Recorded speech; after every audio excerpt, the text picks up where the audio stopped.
scende un bello cardilla, quanta cosa che alla zamparà, a da ira da chi se da chilla, l'immascia che pomma da furtà, senta che bello villo cannanta, c'era casa la renna c'è sta, tu la vita che non è distanta, che la nenna da ira trova.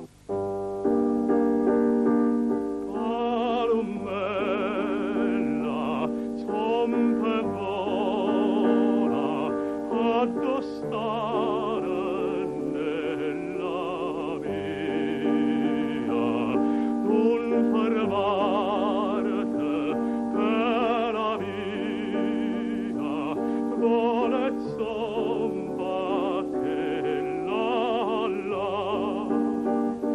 Coliscella la saluta, falla festa, torna, torna, benedica notte e giorna, isto sempre a sospirare.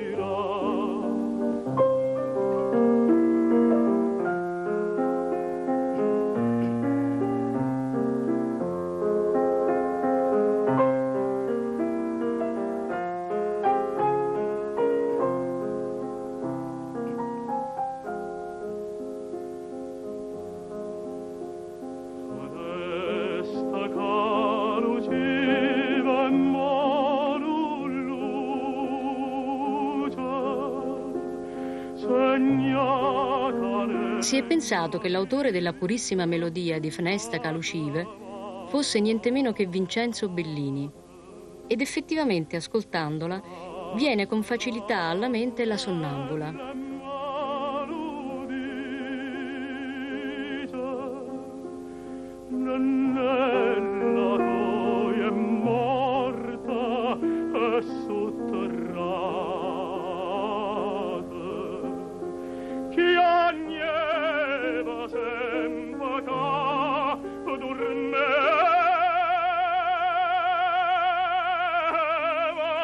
I versi, che Pasolini nel suo saggio sulla poesia popolare italiana definisce altissimi, sono stati attribuiti a Giulio Genuino.